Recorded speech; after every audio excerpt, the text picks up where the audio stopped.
అంటే అప్పుడులాగే అనిపించింది, చాలా బాగుంది. కొంచెం క్వాలిటీ అంటే మసుగా అనిపించింది 3D కాబట్టి. అది తప్పదు మనకి, ఎందుకంటే 35 years అండి మాటలు. అసలు అప్పుడు సినిమా ఇప్పుడు మళ్ళీ చూడడానికి వచ్చామంటే ఎంత గొప్ప విషయం నిజంగా. చూశానండి, కోనార్క్ థియేటర్లో చూశాను నేను, దిల్సుఖ్ నగర్లో. అప్పుడు అసలు సూపర్, అసలు గోలగోల థియేటర్. ఇప్పుడు కూడా అలాగే అనిపించింది నాకు. అప్పుడు సినిమా చూసినట్టే ఉందండి. ఆ స్టోరీ కానీ, ఆ ఎక్స్ప్రెషన్స్ కానీ, ఆ యాక్షన్ కానీ ఎవ్వరికి ఇప్పుడు లేనే లేదు అసలు. ఉంది కదా ఆయన దగ్గర, ఎక్కడ పోయింది ఇప్పటికే అదే హుషారు. ఆయన ఏ క్యారెక్టర్ చేసినా ఆయన కరెక్ట్. అంటే వయసు అవుతుంది కదండి, ఎవరు చేయగలరు చెప్పండి. అలా సాంగ్స్ సూపర్ అండి, హైలైట్ అసలు. అప్పుడు ఇంతే ఇప్పుడు ఇంతే అసలు. ఆ సాంగ్స్ అబ్బా ఫ్లాట్ అంతే. అందరం గోలగోలు చేసాం, గొంతంతా ఆర్చిపోయింది మాకు, గొంతు ఆర్చి. శ్రీదేవి గారు అలాంటి ఆవిడని కోల్పోయినందుకు నిజంగా బాధగా ఉంది. చాలా మంచి ఆర్టిస్టు ఆవిడ, ఆర్టిస్ట్ కూడా కాదు, యాక్టర్ ఆవిడ. అలాంటి అతిలోక సుందర్ నిజంగానే కోల్పోయాము. వాళ్ళ అమ్మాయి చేస్తుంది, బాగుంటుంది, సూపర్గా ఉంటుంది. మళ్ళీ చూడడానికి వచ్చేస్తా ఫస్ట్ షోకే. వాళ్ళకి తెలియదు, చాలా మందికి తెలియదు. 3D 4K కన్వర్ట్ చేసి ఇచ్చారు కదా, సో ఎక్స్పీరియన్స్ ఎలా అనిపిస్తుంది? బాగుందండి. అంటే ద క్లారిటీ కొంచెం కాంప్రమైజ్ అయింది డెఫినెట్గా. ఆఫ్టర్ దిస్ మనీ ఇయర్స్ వాళ్ళు పర్ఫెక్ట్గా రీస్టోర్ చేయలేకపోవచ్చు, but they did fantastic job. కొన్ని చోట్ల పాపం క్లారిటీ డెఫినెట్గా దెబ్బతిన్నది, కానీ చాలా బాగుంది. Experiences out of the world experience. అంటే ఈ సినిమా మొత్తంలో మీకు ఏది సన్నివేశాలు ఎక్కువ ఇష్టం? సినిమా అంతా ఇష్టం, ఏం చెప్పాలి. చిరంజీవి గారు, రాజు సడన్ గారు అలా, అది కానీ శ్రీదేవి గారు నడిచొచ్చే whatever, each and every scene అండి, ఈచ్ అండ్ ఎవ్రీ సాంగ్. గొప్ప విషయం ఏంటంటే అసలు ఇలాంటి ఒక మూవీలో ఒక్క బీట్ సాంగ్ కూడా మీకు ఉండదు. ఆ రోజుల్లో నేను చెప్పాను, నేను అన్ని మెలడీస్ చేస్తాను అని ఇళయరాజా గారు చెప్పారు. So that is one. ఎందుకంటే చిరంజీవి గారు లాంటి వ్యక్తిని పెట్టి ఒక బీట్ సాంగ్ లేకపోవడం అనేది ఆ టైంలో ఇట్స్ అ వెరీ బోల్డ్ ఇది డెసిషన్.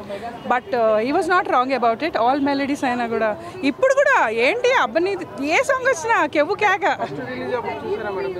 లేదండి, I was 5 years old at the time, 1990లో. సో ఆబ్వియస్గా నేను I don't remember watching. Of course, ఎందుకంటే ఎన్నిసార్లు చూసాము జగదేక్ వీరుడతిలోక సుందరి సినిమా, చాలాసార్లు చూసాం. కానీ మేము మిస్ చేయదలుచుకోలేదు, ఎందుకంటే బిగ్ స్క్రీన్ మీద చూడడానికి. డెఫినెట్లీ చాలా రండి మేము అది పట్టుకొని లాక్కొచ్చాను అనమాట. అసలు చూడాల్సిందే, ఫస్ట్ షో చూడాల్సిందే అని చెప్పి షూటింగ్లోనే ఎప్పుడు అరుద్దామా ఎదురు చూస్తూ ఉంది. నేను అన్నాను, నేను డీసెంట్గా మూవీ చూడు, నేను అరుస్తాను. చిరంజీవి గారు వచ్చినప్పుడు అసలు అట్లా అంటారా? ఏంటి సినిమా ఉందిగా, మొగుడు కానీ, ముగ్గురు మనగాళ్ళు కానీ, అలాంటి సూపర్. అసలు మంచి స్టోరీస్ అండి, కథలు బాగుండేవి అప్పుడు. ఇప్పుడు సినిమాలు వస్తున్నాయి కానీ పాటకు అర్థం ఉండట్లేదు, కథ కూడా పెద్ద అనిపించట్లేదు. అంటే ఇట్లాంటి మూవీస్ చూసినప్పుడు అండి మళ్ళీ పై నుంచి కిందకు వస్తేనే ఈ సినిమా ఆడుతుంది. కాబట్టి దయచేసి అందరూ ఈ సినిమాను మళ్ళీ చూడండి. ఈ సినిమాకి రేపటి కల్లా 1000 కోట్లు రావాలంతే. అది కరెక్టే, కానీ ఇదే సినిమా రామ్ చరణ్ తీస్తే బాగుంది అంటారు. కానీ అందరూ మానుకోవాలి ఆలోచనలు. ఎందుకంటే శ్రీదేవి చేయడం ఎవరి వల్ల కాదు. అది ఇంకా చిరంజీవిని చూసిన తర్వాత ఇంకా చిరంజీవి గారి ప్లేస్లో ఎవరిని ఊహించుకోలేడు జనం. కాబట్టి ఏంటంటే ఇంకా మళ్ళీ ఈ సినిమా తీయాలంటే, జగదేక్ వీరుడు అతిలోక సుందరి 2 సినిమా తీయాలంటే వాళ్ళే వచ్చి చేయాలి. అంటే శ్రీదేవి పై నుంచి కిందకి మళ్ళీ రావాలి. మళ్ళీ వస్తేనే ఈ సినిమా చేయగలరు అంతే, ఎవరి వల్ల కాదంతే ఈ సినిమా. ఓకే వస్తుంది, నేను రంపిస్తా శ్రీదేవి, నేను తోడుకొస్తా. పైకి వెళ్తా, ఇప్పుడు పోతాను. ఇప్పుడు నేను మాట్లాడేసి నేను పోయి తోడుకొస్తాను. మళ్ళీ జగదేక్ వీరుడు కోసం 2 సినిమా తీస్తా ఉన్నా. మేడం ఇప్పుడు 3D 4K కన్వర్ట్ చేసేసారు కదా, క్వాలిటీ పరంగా కానీ ఎక్స్పీరియన్స్ అంతా ఎట్లా? నేను 3D చూడలేదండి, సారీ, నేను 2Dలోనే చూశాను. కానీ నేను అంటే కొన్ని ఇన్స్టాగ్రామ్లో కొన్ని రీల్స్లో ఏంటంటే 3D పిల్లలు బాగా ఎంజాయ్ చేస్తూ ఉన్నారు అనేసి అని చెప్పి విన్నాను.